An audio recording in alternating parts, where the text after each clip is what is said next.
Welcome to this online webinar or seminar, Contemporary Antisemitism in the UK with Philip Spencer. In general, this event is part of the online series Antisemitism in Europe in the context of conspiracy theories and nationalism, and part of the education and action weeks against antisemitism in cooperation with the Amadeo Antonio Foundation here in Berlin. That's the International Institute for Education Research on Antisemitism. It has been founded in 2006, and we've been working on different forms of antisemitism on the research level, but also the practical level to confront different forms of antisemitism. Have been active in different countries in Europe, but also in Morocco, and had activities in Israel. And the speaker today is Philip Spencer, the Emeritus Professor of Holocaust and Genocide Studies at Kingston University. And he's visiting professor in politics at Birkbeck College in London, where he's also an associate of the Peirce Institute for the Study of Antisemitism. He's the author, amongst others, of Antisemitism and the Left, The Return of the Jewish Question, together with late Robert Fine, and author of the book of Genocide since 1945, and Nations and Nationalism, together with Howard Wallman, and Nationalism, a Critical Introduction, also with Howard Wallman. So we are very happy to welcome all here. We will do the following. It will be live streamed in parallel with Facebook, and we will afterwards we'll have first a Q&A and then a discussion. And if you don't want to appear later on in the Facebook live stream, you should just write it in the chat function to ask questions there. Otherwise, you will also be live streamed, just that you know in advance. Okay, we're very happy that you're here, and the floor is yours. Philip, please go on. Okay, well, thanks very much, Kim. Hope you can all hear me all right. Yeah.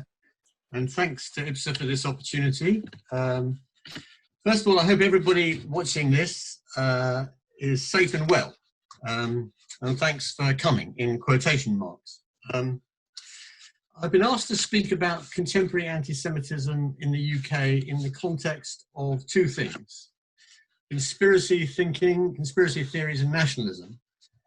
So I want to start by saying a few general things about both of these, both of which have certainly always had a lot to do with anti-Semitism. So firstly, conspiracy theories. There is a long history of Jews suspected of engaging in conspiracies of one kind or another. It would take me quite a long time to rehearse all of those different conspiracy theories, but they go way back to pre-modern times, and they've been particularly prominent in modern times too. One key to thinking about conspiracy theory is that it provides people with an explanation of what is otherwise mysterious to them, anyway. So it's about mysteries, and it's about the source of dangers, real or more often imagined. And it provides people with answers to those questions, and also a focus for blame for all the ills or ailments that those dangers bring. So in the case of COVID, coronavirus, these dangers are not imagined, obviously. They're certainly real. We are in the midst of a genuine global pandemic, but how and why it arrived is still not clear, nor do we know how to end it, and nor do we know, therefore, when it will end. Which means there is, in terms of the mystery and the danger, clearly enormous potential for the proliferation of conspiracy theories, which is exacerbated in these times by the ease with which ideas, and especially awful ones, one has to say, can proliferate and circulate on social media. Now, conspiracy theories have often attached themselves to Jews over many centuries in various ways. So it's not difficult to see how in this moment, Jews are a very available focus for such theories, particularly those that are associated with the spreading of disease and death. So in a way, the surprise would be if they weren't the focus of conspiracy theories right now. So there's something about conspiracy theories, something about Jews, something about the moment, which makes that highly likely, actually. The second thing I want to say some brief things about is about nationalism, about which, as Kim kindly said, I've written a few times. Now, nationalism is clearly on the rise in the modern world. It's been on the rise everywhere and for some time. And that's true across the globe. It's true from China on one side to the United States on the other. It's true in Europe, especially in Eastern and Central Europe, but also in Western Europe, and even, to the surprise of some of us, in the UK, as we saw in the referendum, firstly over Scottish independence, and then after that in the referendum over Brexit. But nationalism isn't only a global phenomenon, it's something that attracts people right across the political spectrum. It's not something confined to the right. There are also left-wing versions of nationalism and always have been. So it's a mistake to imagine that it's simply a right-wing phenomenon, although that is in many ways the most obnoxious version of it. The other thing to say about nationalism is that it's always, in my view, people may disagree around this virtual table, it's always been bad news for Jews, ever since it emerged as a political force in the modern world. Repeatedly, Jews have been identified as the other of the nation, as not really belonging to a given nation, or threatening the unity of the nation because they were a nation within a nation, or belonging somewhere else in a nation of their own. Although, of course, they've also been attacked for daring to form a nation of their own in a world of nation states on the grounds that they didn't actually constitute a proper nation themselves. However, and I do want to make this point really for reasons that will become clear later on, I think, the reverse is not necessarily the case. That those who are not nationalists but internationalists are more sympathetic to Jews. That's also not true.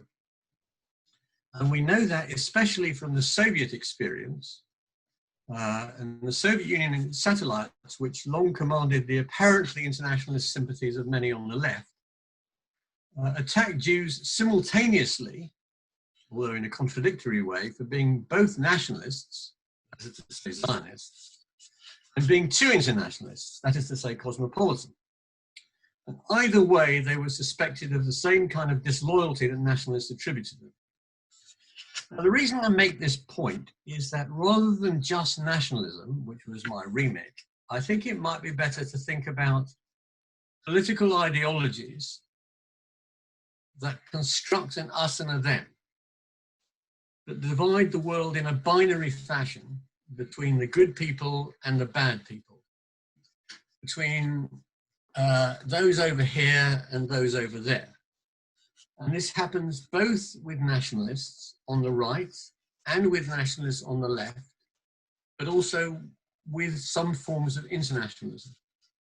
So it's that binary way of thinking, which I think we need to pay attention to when we're thinking about the current moment. So let me now return to the question of conspiracy theories and COVID. Now, as far as this is concerned, we now have quite a lot of evidence in a remarkably short period of time that the pandemic has generated a number of conspiracy theories. I mean, this is true globally, and it's certainly true in the UK. I'm very pleased to see Mike Wine here. There may be others from the CST, so I refer people, if they haven't seen this, to a very good piece of research by the Community Security Trust about conspiracy theories and COVID, which you can see online. It's a really interesting and thorough piece of work, as their work always is. And in that report, you can see that they've identified in the UK at least 3 different kinds of conspiracy theories that have been generated by the pandemic. I'll briefly summarize them, but you need to look at the report for more detail. The first is that the virus is a fake and Jews made it up, and that's a conspiracy theory. Jews conspired to create an illusion that there was a virus and panic everybody and shut down economies for their own reasons and for their own benefit. The second is the converse of this, which is that the virus does actually exist, but that it's been deliberately created and spread by Jews for malevolent purposes. And they point to several variations on this theme: a Zionist agenda to kill large numbers of people, a plot involving a conspiracy between the United States, China, and Israel, and so on and so forth. And again, you can see the detail of that.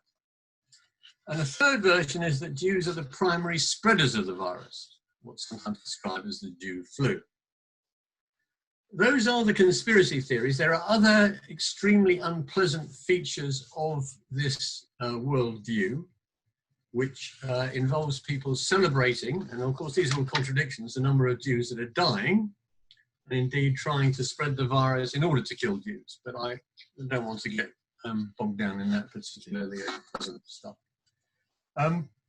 Now, how many people actually believe these suggestions, these conspiracy theories, is not at all clear. It's hard to find out at the best of times. It's probably particularly difficult now. There is a report you can read on the web that suggests that up to 1/5, 1 in 5, 20% of the UK population believe them to a greater or lesser extent, but I don't think that's a very reliable poll. In the same piece of research, it suggests the same numbers, roughly, think that Muslims are responsible for the virus, or China is responsible for the virus, or that Bill Gates is responsible for the virus. So I think I don't think one needs to take that piece of research terribly seriously. Although, whatever truth there is in it, it's probably the case that the enthusiasm for Jews dying from COVID is probably greater than for Bill Gates or the Chinese or Muslims, I guess. But I don't, there's no way of telling that. What does seem fairly clear from that is that most of this stuff, which is extremely obnoxious, comes from the far right, can be located on the far right of the political spectrum. And that wouldn't be surprising because it's of a piece with the broader rise in anti-Semitism from this quarter, which has been the focus of quite a lot of research and concern for the past few years, particularly in the United States, although not only there. And that is worrying, although myself, I think, although people may in discussion disagree with me, that I'm less worried about that than in the UK than I would be in other parts of the world. We haven't yet seen the kinds of examples of violence following from that quarter in the UK that then one could find, for example, in the United States. There is some version of this one can also find from Islamist circles, not Muslim circles, but from Islamist, fundamentalist Islamists. And that is also a concern, but I don't think it's as acute, again, as elsewhere, or even as a few years ago in this country, largely because the virulent anti-Semitism that comes from that quarter is usually focused on issues of foreign policy that are less salient at the moment, and on anti-Semitic constructions of the Israel-Palestine conflict. That's not gone away at all. None of these issues have gone away, and none of what I want to say about this suggests complacency, for at least the following reasons. The reasons for not being complacent. The first is that once this stuff gets about, it's very hard to put a lid on it. It's out there and you can't, once it's out, it's like Pandora's box. It's up, it's available, people can reproduce it, can improvise, can embroider it, can modify it and shift it and so forth. The second thing is that it adds in and of itself the COVID conspiracy stuff to the reservoir of anti-Semitic conspiracy theories that I mentioned at the beginning. So it adds to that pool, and so it's available for subsequent re-articulation. The third reason for not being complacent is that the virus, the COVID problem, is going to be with us for a long time. And we don't know, we can't know how this is going to play out politically in the long term, or the medium term, or the short term even. What we do know, for pretty well certainly, is that mass unemployment generated by the virus and social insecurity are going to be with us in the UK for sure for quite a long time. It's very hard to see how the United Kingdom, especially when you add Brexit into the mix, which this government is currently determined to proceed with, which will compound the economic and social and political catastrophe we're undergoing. It's very hard to see how the UK economy, UK society is going to recover anytime soon. And the fourth reason for not being complacent is that what Brexit already showed was a collapse, a significant collapse in social cohesion and trust in the political system generally.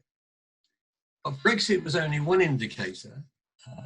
It helped to transform the Conservative Party on the right, but at the same time, in a way preceding it, the Labour Party on the left had also been transformed in the current political context in a way that was very worrying for trust in the political system and institutions. Now, I turn from conspiracy theories to the question of nationalism, internationalism, enemies of the nation, enemies of the people, enemies of the good.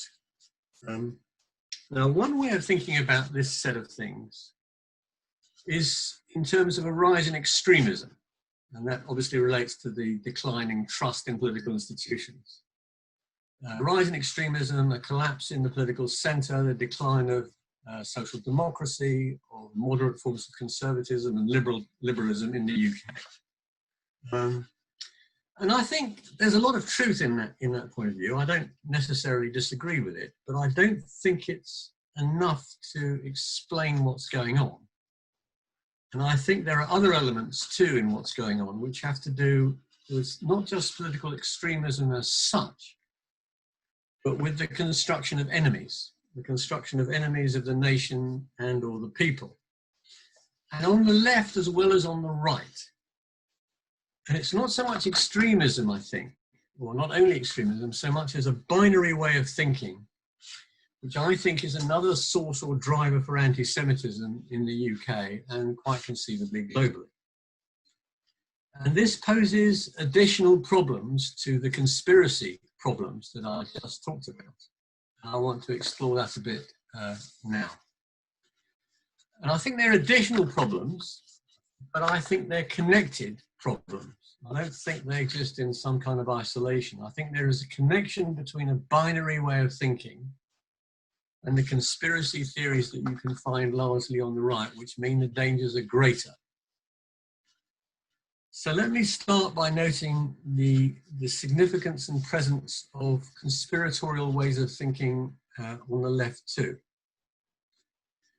We saw this growing in the Corbyn years, when anyone who raised the issue of anti-Semitism in the UK was told they were just using this as a way of attacking Corbyn and the political agenda for radical change that he was putting forward. And that charge was rooted in a particular anti-Semitic tradition on the left, about which I wrote with the late Robert Fine in the book we wrote about it, in which Jews were constructed systematically as always engaging in special pleading, in placing their own special interests over everybody else's, in dishonestly manufacturing grievance and claims for malign purposes, and being really rather corrupt in this, to the point at which they could be identified as a serious obstacle in the way of the forces of progress. Now, in the UK context, that was particularly presented as an argument about Corbyn. that if it weren't for the Jews and the way they kept raising the question of anti-Semitism, Corbyn would have been much more successful than he was. And although he was then defeated in the general election at the end of last year, that has not eliminated that way of thinking, in my view, at all. Significant numbers of people in the Labour Party, and some expelled from it, fortunately, still think that Jews were responsible for that defeat in some shape or form. And we could think about that as a version of a stab in the back theory that we're familiar with from the history of the far right, notably in Germany in the rise of Nazism, and we know where that led. And the reason I think we need to pay some attention to that is if you look at the original stab in the back argument in Germany on the right, one of the emotional components of that was that the stab in the back produced a mentality that said, last time we were too soft, we let this happen and we won't let this happen again. And I think you can find in the explanation, in the conspiratorial explanation for Corbyn's defeat, that emotional resonance, that we were too soft on the Jews. We knew they were going to do this, they did it, but next time we won't let them do it, we'll be much more severe. Now, it is true, very fortunately, that the Labour Party has changed its leadership. And the way in which anti-Semitism was tolerated inside the Labour Party is no longer the case. The new leadership appears to have taken a bold set of moves to try and deal with this question. So in terms of the Labour Party as an institution, I think that's very good news, and I don't want to underestimate it, and I'm very happy to see it. I'm very pleased by it. We know that the new leader of the Labour Party has already met more often with leading members of the Jewish community in a couple of months than Corbyn managed in 5 years, and that's really a good sign, and the actions he's taken generally have been very, very positive. But there is another source of danger here, which is not about the Labour Party as such, but something else going on. And we enter here into a very difficult area, and I want to be quite tentative about what I'm saying. And so I'm exploring some thoughts. The first, and it has to do with the fact that the most significant political mobilisation that we've seen in the UK under lockdown since the virus started did not occur as you might have expected it to, or you might perhaps have hoped in some cases, because large numbers of people were outraged by the appalling way the virus was managed by the government in the UK, by the extraordinary, and to my mind, wholly unnecessary loss of life of very large numbers of people, because of the way it responded, the tardiness of the government, the lack of equipment, the lack of ventilators, the way in which old people were treated in care homes. All of this is a tremendous scandal and obviously has produced anger, but that anger did not translate itself, for complicated reasons, but interesting reasons, into mass mobilization. The mass mobilization that took place was around the issue of racism, around the issue of Black Lives Matter. The catalyst for it was what happened in the United States, but it spread very quickly to the United Kingdom. Now, I think that that is an issue, myself, and I want to make this very clear, that is something that should concern anybody interested in anti-Semitism. It's a basic question for us, anybody interested in anti-Semitism, Jewish or otherwise, to express solidarity with people protesting against racism. The protests against racism demand and command immediate solidarity. And I say that personally. I think most Jews in this country think that way. Anybody concerned with anti-Semitism thinks that way, and that is absolutely right. The network that I'm a member of, that I mentioned at the beginning, is a network which is about the study of anti-Semitism and racism and ethnic relations. So obviously we've spent a lot of time thinking about the connections between anti-Semitism and racism. So that's the first point. It should go without saying, but it doesn't, so I'm saying it and I'll say it again. But And this is quite an important but, really. We also know that among the most significant forms of anti-Semitism in the past period, in the last 10, 15, 20 years, really stretching back to the Durban Conference of 2001, has been an anti-Semitism that's come cloaked in the form of anti-racism. And the form that an anti-racist anti-Semitism is taken is probably familiar to most people here.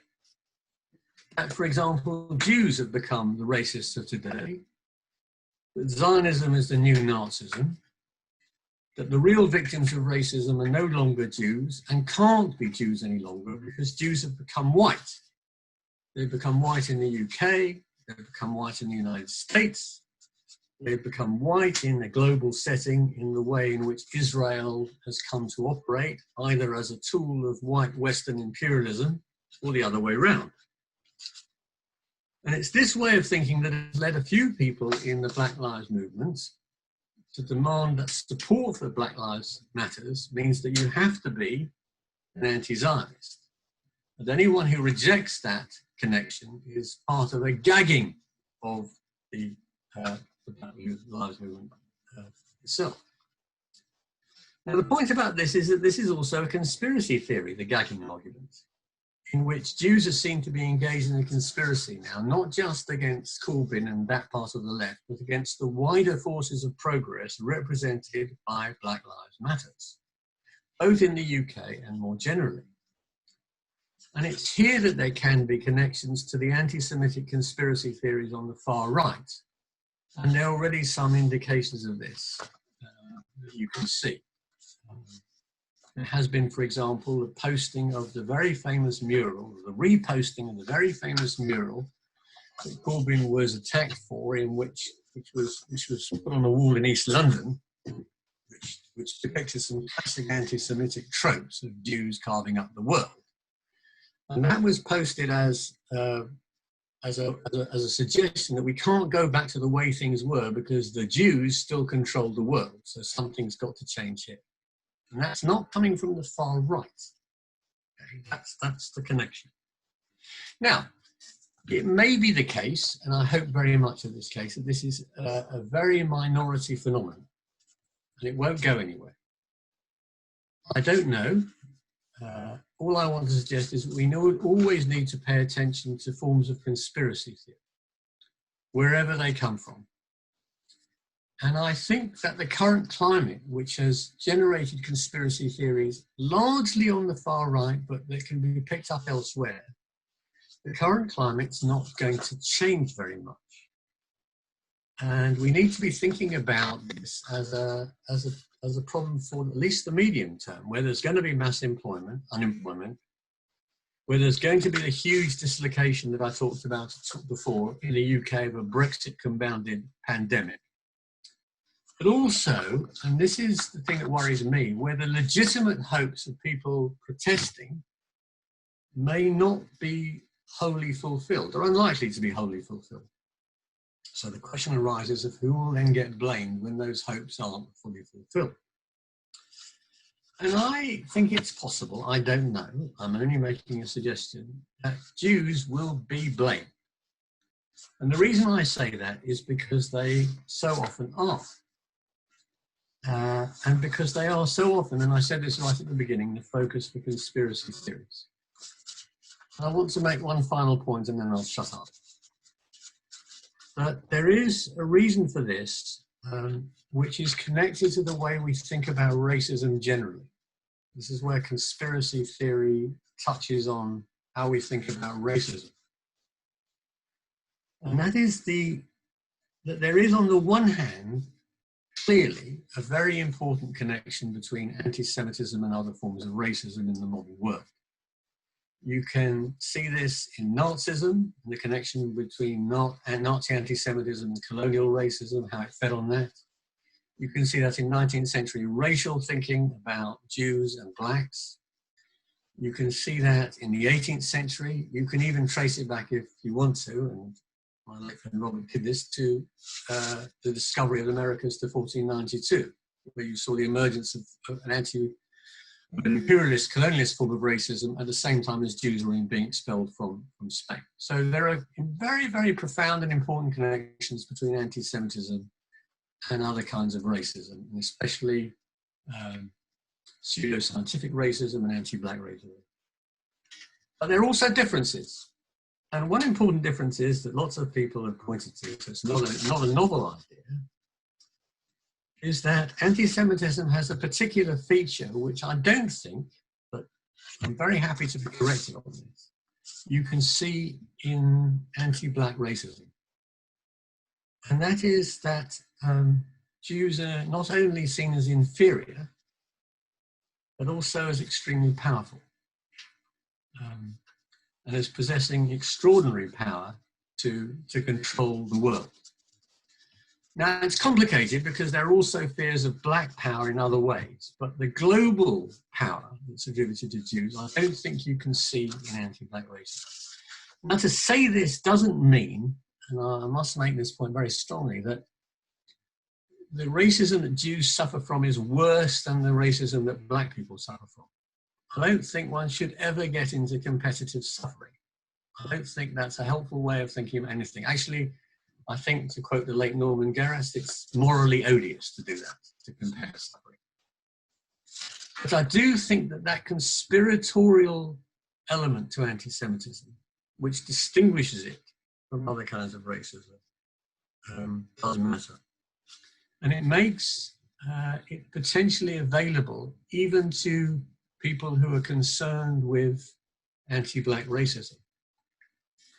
So there are some threads here, and I know I haven't connected them very fully, but I think there are some threads that need connecting, and there are some features of the current moment that we need to pay attention to.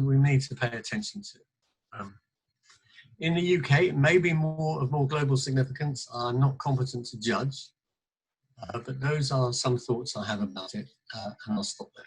Thank you.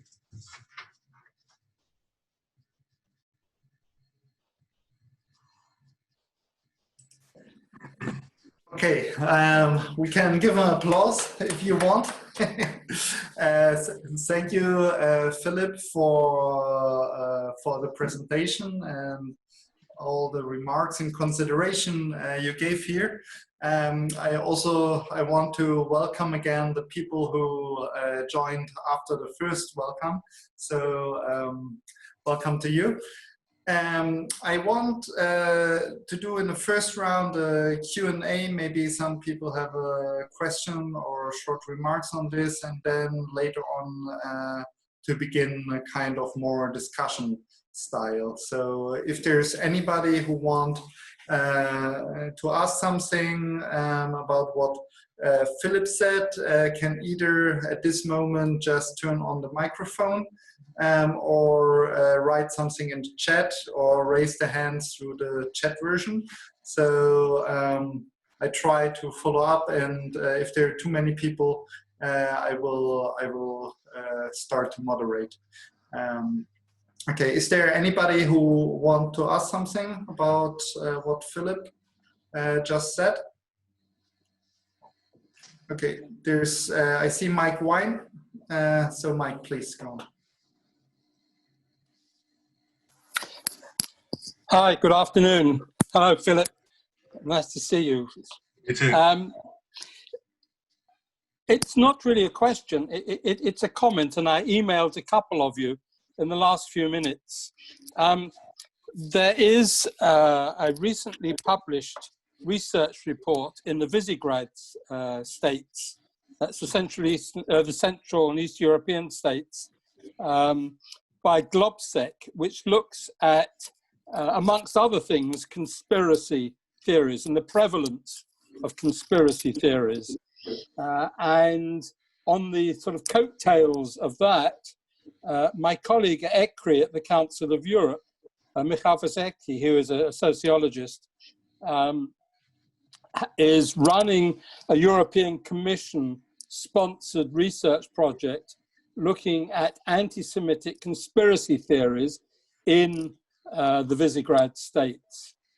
And apart from the fact that we sit next to one another, normally when we're in Strasbourg, we're also in continuous email contact, and he tells me that there is a phenomenally high belief in conspiracy theories and anti-Semitic conspiracy theories in many of these states, which I think he will find, although that's not yet, because he's not published his findings, it's not yet made public, are deeply ingrained.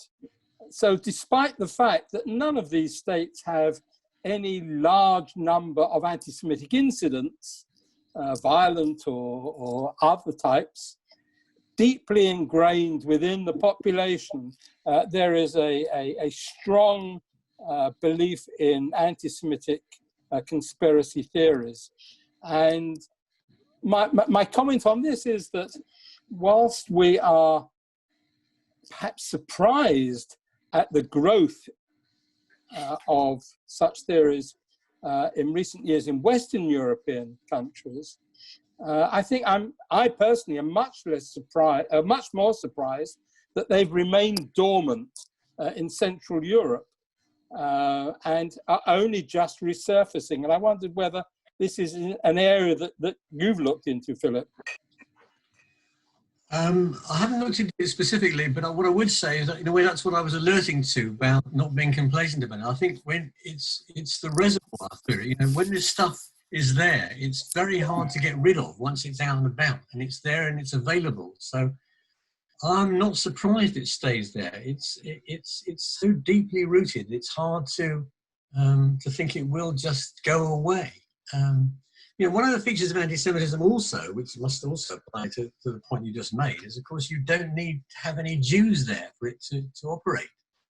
Now the other thing I would say, the other thing I'd add to that probably, it's just off the top of my head, is that those things are available, they'll then resurface, and then they'll get reproduced through modern forms of communication, and then get picked up by people somewhere else. So they may be deeply ingrained in that particular physical location. They can spread out from there in the way in which things now, in which ideas now get transmitted across space and time. So I do think it's a very alarming phenomenon. Yeah. There is one question which has been asked in the webinar chat. The question is, please, have you found any conspiracy theories about Boris Johnson's handling of the COVID-19 situation in the UK? No, I haven't myself. I mean, other people may comment on it. I think I haven't seen any. I think I've been quite surprised at how muted the criticism of Boris Johnson has been, actually, I have to say, given the way the government's operated. They've managed to get away with an enormous amount. The levels of trust in the government remain, even though they've dropped, they remain very high. It's got a kind of Teflon quality of it. I haven't seen much, but other people may know more. I see, I don't know, Anthony Landers, was this a... Yeah, I was just responding to this COVID point in the UK, and I don't know whether this constitutes a conspiracy theory, but right at the outset, when government apparently was considering herd immunity, there were noises out there that they were doing so to support the social issues around elderly people and killing off elderly people, which would ultimately help the NHS and so on. I don't know whether that constitutes a conspiracy theory, but that certainly was around at the time when the government were considering apparently herd immunity. So I thought I'd mention that. Okay. I see David Seymour and then Samantha Ashen. Okay, Hi, David. Hi, thank you, Philip, and I hope Arsenal beat Leicester tonight. Anthony. Philip, as always, a fantastic paper. Thanks. It's just, as I was thinking, it strikes me that we do conspiracy theory a disfavor in one way of calling it conspiracy theory, which of course it is. But it strikes me that it's a form of ideology that is not external to a new formation, political formation, but it's what binds it. I mean, what I've always said about anti-Semitism is that it's an inherently anti-democratic way of looking at the world. And it binds people together against the Jew, you know, inverted commas, the Jew. And it strikes me that what binds it together is the very things that you were talking about today, which we call conspiracy theory. But I worry, and Schmitt is a classic theory on this, you know, you organize the good and the bad, and the good in this case, or the Nietzsche's the good, is bound by rubbish, by garbage. And I think it's a deeper question of the last few years that things are so complex, it's easier, as you said at the very beginning of your talk, to personalize the world's ills. And that's where the Jews come in.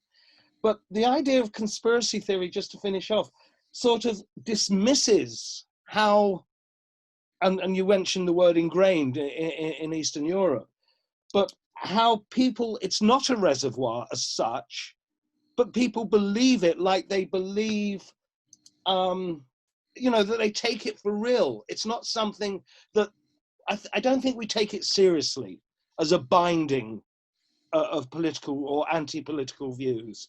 Sorry if that wasn't very coherent, but, you know, I'm still worried that we're playing Crystal Palace in half an hour, so. Very quickly. Yeah, I mean, I think that's certainly true. I probably should have said more about, I talked about decline in trust in the political institutions, a loss of trust in politics, conventional politics. And I think what you say about anti-democratic politics is quite important, actually. So I agree with that. I would add one other thing, and I haven't thought about this enough. It's not so much about, it's to do with what I was trying to get at in terms of thinking about binary ways of thinking about the world and the attractions of binary ways of thinking about the world. And ways of thinking that not only divide the world into all the good people over here and all the bad people over there, which has in it, of course, a very important element of self-righteousness. All the people over here, what David Hirsch, I don't know whether he's here or not, talks about as the community of the good. And if you're not part of the community of the good, you must be part of the community of the bad. And if you're part of the community of the bad, you must only have malign and malevolent interests. But it's also the simplification and the reductionism, so that what binds people together is not just that they are all good people, but that they have a truth about the world that nobody else, that other people won't recognize. And that, as you say, is more than conspiracy. It is a way of binding. I think the binding mechanisms are very important. Now, the difficulty about this, for me, as you know, as a political activist who's been interested in, concerned about racism all my life, is that obviously you need passion to engage in politics. You need to feel strongly about something, to do something about it. But the danger comes when you're absolutely certain about what you think, and anybody who disagrees with you or doesn't do what you think they ought to do in the moment becomes part of the community of the bad. So I think that is quite dangerous for democracy, actually. And I think it's about binding, and it's about the attraction of the way of thinking about the world. And I think maybe conspiracy theory, you're right, maybe conspiracy theory is not a profound enough way of thinking about it. So thank you. I have Samantha, Andreas Hess, and then Stephen Pogani, who wanted to mention something about the situation in Eastern Europe. Okay, Samantha. Thank you. Hello, Philip. Hi. Good to see you. So thinking about the way in which you presented this and the whole question of conspiracy theories and self-righteousness. So there's Manicheanism, then there's self-righteousness. We are on the side of the forces of good rather than the forces of evil. That all fits together. But there's something else in there as well, which is a profoundly anti-political understanding of the world, yeah, because these people they short circuit across different territories, across different political problems and so on. So they all become bound up in a kind of a war of good versus evil across the globe. There's no understanding of the different political infrastructures, for example, that mean that US police officers regularly carry guns and UK ones don't. This makes a difference. There are other things that make a difference between these two territories in terms of the issues of race and so on, but those always drop out of the scene. So that's, I don't know how that fits in. The other observation is just an observation about the way in which you presented the case makes this sound like there is a certain, is your understanding of politics that there is, if you like, a constant level of a kind of energy that kind of runs through politics, and this can get moved in different directions? It's, your presentation sounded like this because you said there was a sideways move in the UK from COVID-19 and what we might have expected in terms of the eruption of protest, possibly violent protest around Boris Johnson and his government and their handling of that, segued into Black Lives Matter. And there's a kind of effervescence in this. There undoubtedly is there's this moment of great energy, yeah, in all of this. So I'm thinking that the conspiracy theory is a kind of superconductor for that energy, if you want to keep using that metaphor. I mean, the question is, okay, there's a question whether you want to keep using that metaphor, but if we think about conspiracy theories, they are superconductors of political kind of energy. But then the question might be, well, does that kind of metaphor, if you like, buy into the language of movements like Black Lives Matter and the absence of politics that I think is in them, curiously speaking? Okay, I'll shut up. Yeah, that's very thoughtful stuff. You're probably right. I hadn't thought about it as clearly as that, as the superconductor idea and the energy. I've got mixed reactions to this because, as I said a minute ago, I think that energy matters. I think people do need to feel they care about something. I'm worried when there's passivity and cynicism, and I think part of the loss of faith in political institutions and trust is also kind of lack of engagement. So I'm not quite sure. I just was struck by the fact that I was sitting at home outraged by what the government had done, and I assumed everybody else was. But nobody seemed to want to then protest about it. And it's very difficult. I mean, I think there are reasons for that, which have to do with mourning, for example. I think, you know, the deaths that we witness and experience are all in isolation. So I think the Washington Post had a very interesting piece about if large numbers of people die in a war, in the United States, people gather together to mourn. When large numbers of people die in a pandemic, they can't gather together. So there is an immediately individualizing feature. So I'm not sure what I think about it. What I do think about politics, though, is that a danger with self-righteous politics and the view that anybody who disagrees with you is not part of the community of the good is that it's very difficult to make compromises or to negotiate or take people on. It becomes very locked quite quickly. That is quite a worry to me. That's not an argument for moderation and compromise, because I do think one needs to change things radically quite often, and clearly around racism. But I do think that is a problem. That I do think there is a kind of, I think you're right, there's a kind of anti-political element to a certain kind of self-righteous anti-racism, yes, which is a worry. Andreas Hess. Hi, Philip. Thanks for a great talk. Hi. I just wanted to ask you two short questions. It just happened so that in preparation for the next academic year, I was rereading Richard Hofstadter's book on the paranoid style in American politics.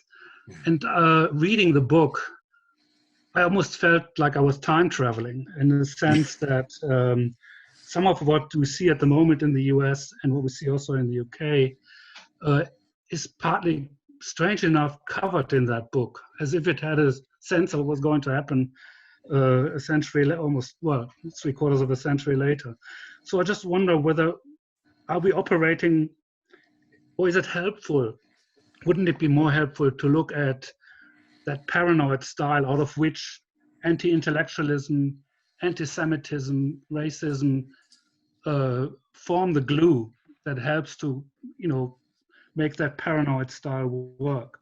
For those who haven't read the book, it was about the Barry Goldwater campaign against Johnson, which then misfired for a number of reasons. But I mean, you can see it's almost like Trump is a replica of that. So I just wonder, any comments on the paranoid side? And the second question is partly linked to that, and it has to do with the extremism of the center.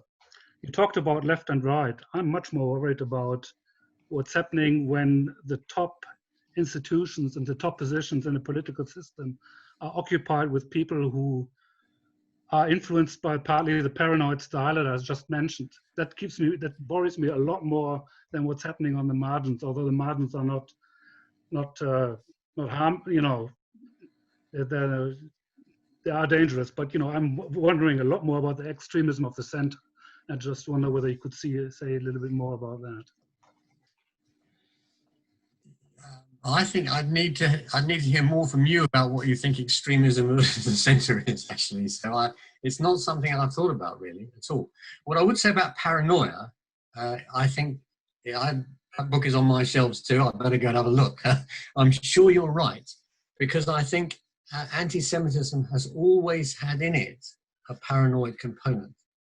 I don't think it's possible to think about anti-Semitism without thinking about paranoia, because so much of anti-Semitism involves projections onto Jews of various kinds.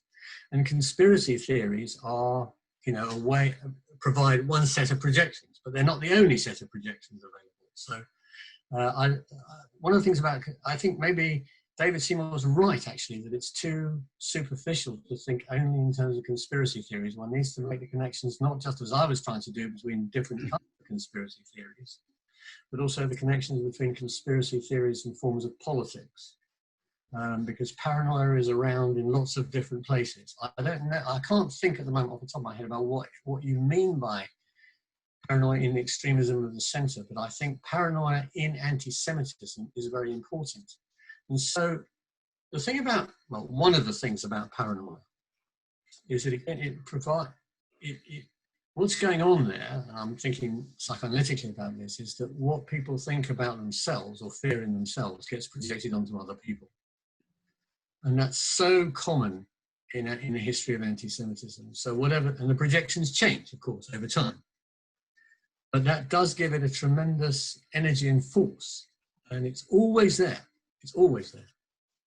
Yep, and David's just pointed out Adorno and Horkheimer, which, as you know, we wrote about in our books. So it's very, very important stuff. Thank you. Stephen?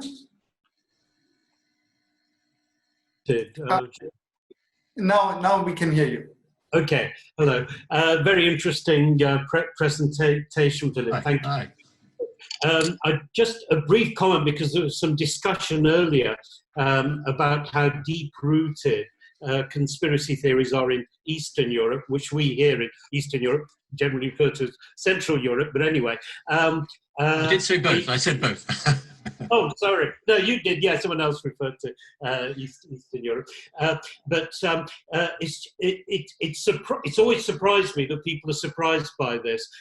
So back in 1993, I think when there was so much euphoria about the convergence or apparent convergence of East and West Europe and Central and Eastern European states joining the European Union and other institutions. I wrote a somewhat cynical or jaundiced essay then, arguing that it's wrong to ignore the pre-communist history of the region, which in many respects, with the exception of the Czech lands, was critically different in its social, political and economic development. So I think Schöpflin, in a book he wrote over 20 years ago, Politics in Eastern Europe, has a very good introductory chapter on this. But the presence and the persistence of conspiracy theories is incredibly pervasive here, particularly here in Hungary. I know there'll be a presentation later about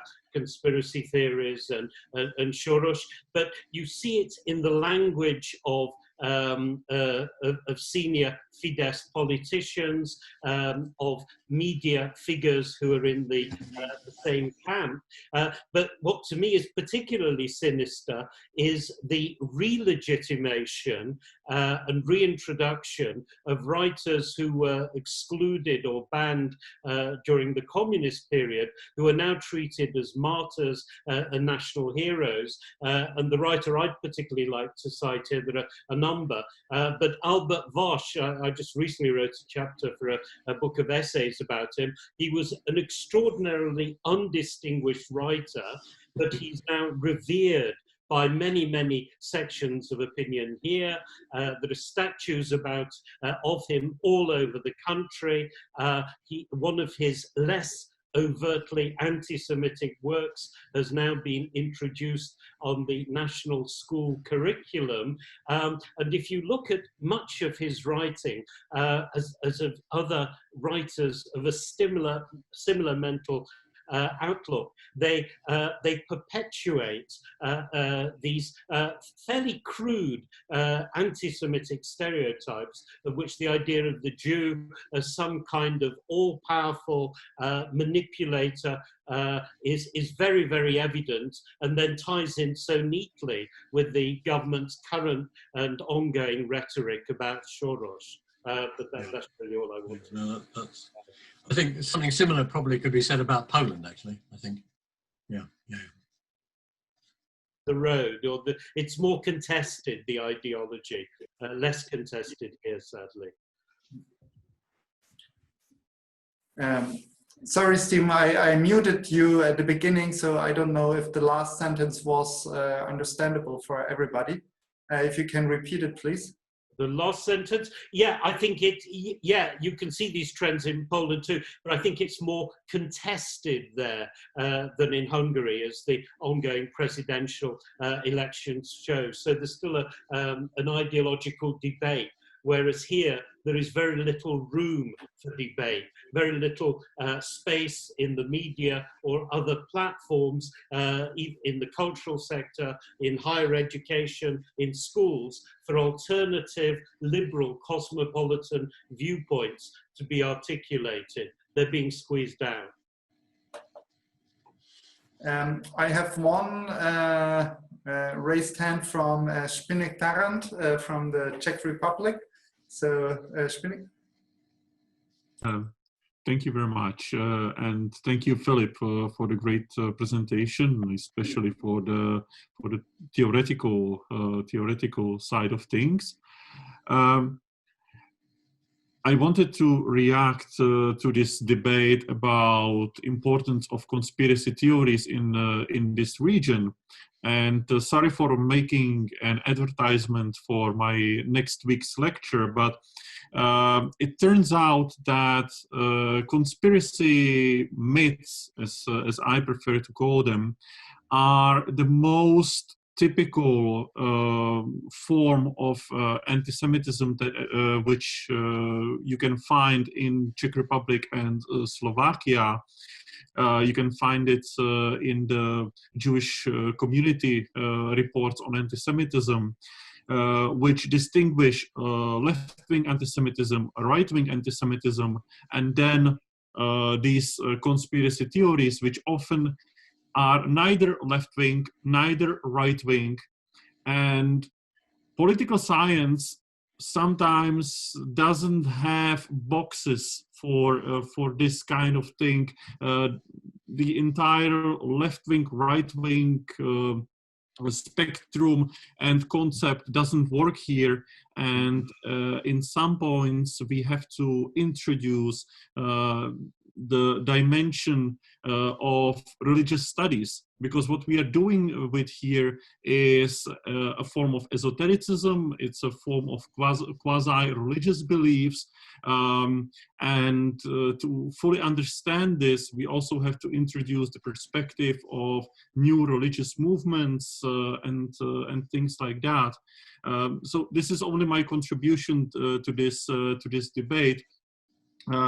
These conspiracy myths can inspire both left wing and right wing, they exist above and beyond these categories. And yes, they are the most important source of anti-Semitism in this region. I can fully agree with that.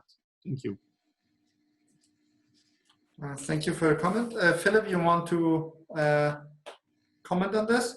Not only just to say that in a way I've also found the left-right distinction not as help. It doesn't help in certain situations that much, really. It certainly doesn't help me think about anti-Semitism because it comes from so many different quarters and locations. I would add one other thing, which is it's not so much. I mean, maybe you're right about the religious. I think self-righteousness is a very significant component here that we need to pay attention to. The belief that you're the only ones who know something and everybody else doesn't. That's a crucial component of a certain kind of anti-Semitism, I think. It's not open to reason at all. It's a very powerful feeling to have. And people can have powerful feelings about good things and powerful feelings about not such good things. A friend of mine, I think Howard, he's here actually, posted something the other day, my wife pointed out to me about the difference between simplistic ways of thinking and complex ways of thinking. And I think when we think about anti-Semitism, we have to be aware about the complexity of it and the fact that it can be available all over the place.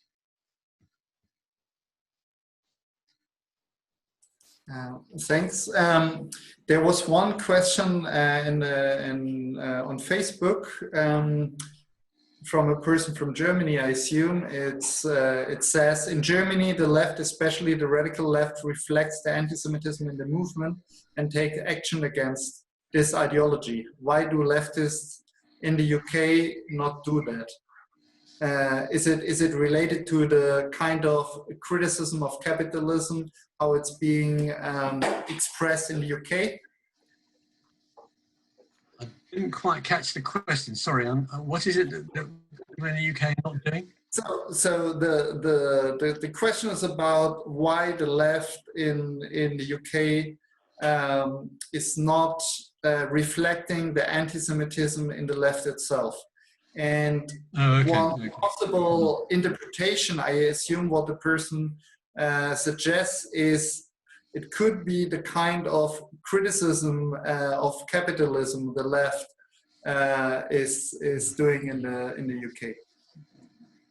Well, I think it's a slightly more complicated picture than that. I think what we've seen over the last few years has been that kind of anti-capitalist anti-Semitism that means that people are completely unable to recognize their own anti-Semitism. I mean, and this is where the self-righteousness come in, because people have often said, I can't possibly be anti-Semitic because I'm anti-racist. And so that's been an important element of the situation here. I mean, one has to say that there's also been a reaction to it, finally, belatedly. So I'm a bit more optimistic than I was before about this. I think there has been a kind of grappling now with anti-Semitism on another part of the left. So I think, again, it's a complex question.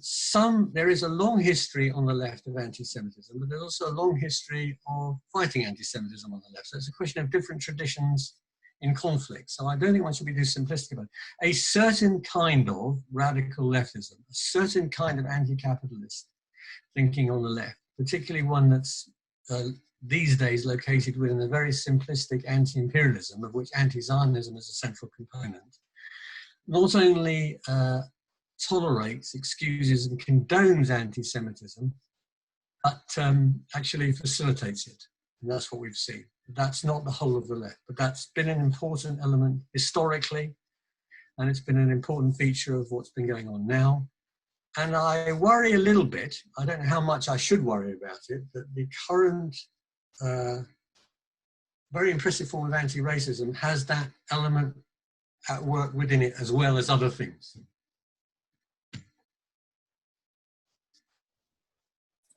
Thank you. I would take the last two questions.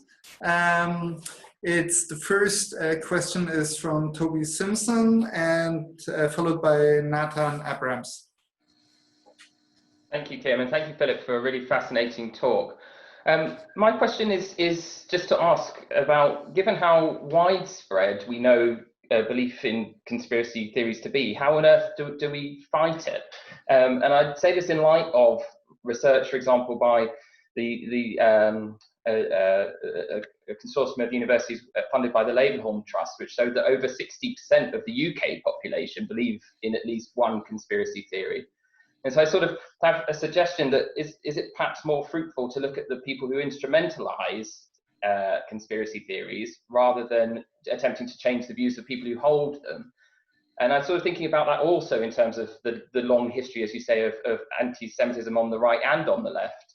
Thinking of, for example, the history of populism in Russia and Eastern Europe, for example, where you can see how intellectuals who wanted radical change sought to instrumentalize the attitudes of anti-Semitic attitudes that were widespread among the population in the countryside.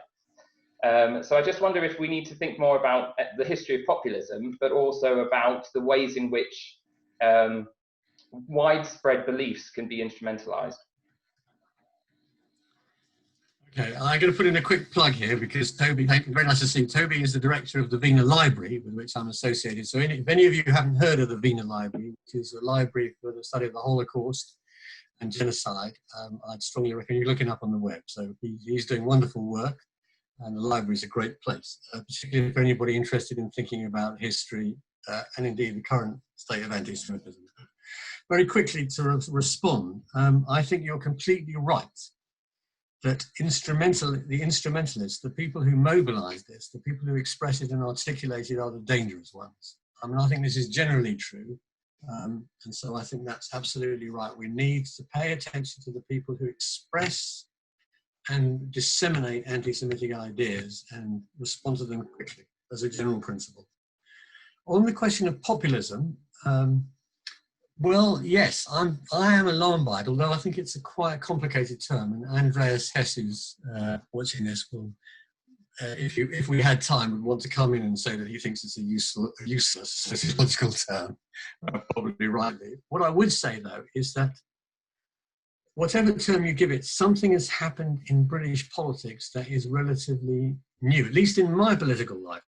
The emergence of whatever, if populism isn't the right term, and I don't know whether it is or not, something has happened both on the right and on the left that has degraded political discourse and opened the way for very toxic ideas, including anti-Semitism. So I think we need to think about that in the UK context in particular, although clearly it's not just a British phenomenon, but the fact that it's happened in Britain is, to me, very alarming and novel. Thank you. There was one comment in the chat I just want to read before turning the voice to Nathan Abrams. The comment was, I think there is a case to be made that the German left has been forced much more consistently to reflect on anti-Semitism, but also that, second, the legacy of the Frankfurt School and generally less personalizing critique of capitalism are stronger in the German left discourse, left-wing discourse. See also the fact that series like Postone have found infinitely more resonance in Germany.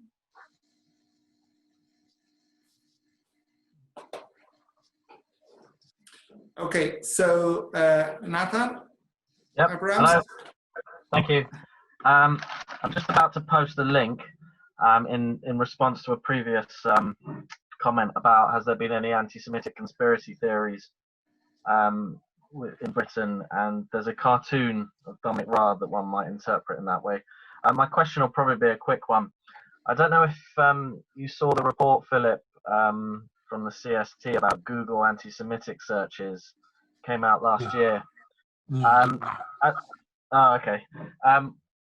If you Google it, you'll Google obviously. The quick question is this: I live in North Wales. It suggested that anti-Semitic searches in North Wales were 7.2% higher than the UK average, which is still high for Europe, or actually globally. And I wondered if you had any thoughts as to what might account for the high level of anti-Semitic searches emanating from Wales? Absolutely no idea. I've absolutely no idea at all. I'm sorry. I couldn't help it. Can I just make one quick response? I just saw a comment from Christine Ackinger that one shouldn't generalise, be very careful to generalise about anti-racism and Black Lives Matter. I was very careful not to do that, and I agree with her. I'm not generalising, and I don't think one should generalise. I'm just pointing to an element, that's all. Just to be very clear about it.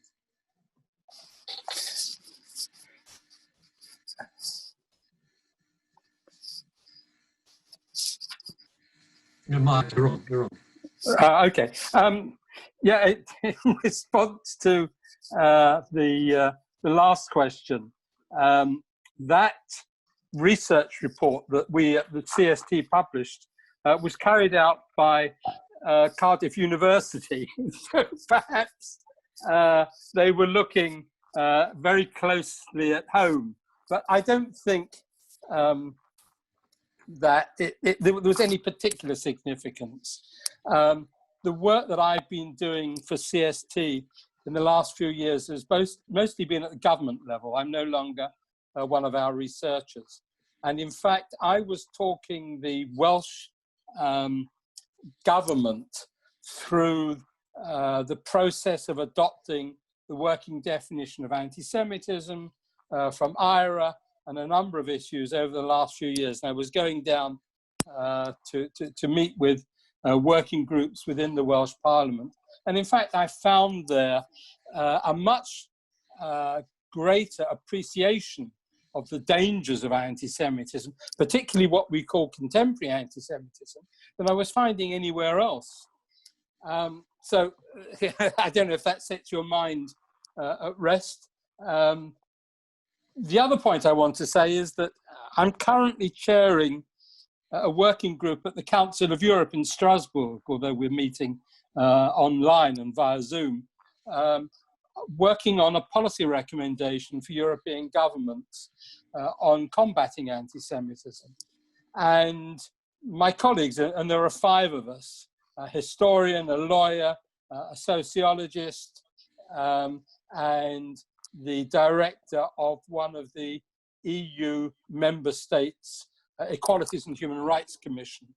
And we have had many exchanges and discussions over the nature and the types and the history of anti-Semitism, which will be reflected in our policy recommendation, which probably won't be published until this time next year, because these things in draft form have to go to governments, they have to go to the Council of Europe, we have to send it to European Commission, we have to send it to United Nations, etc., etc.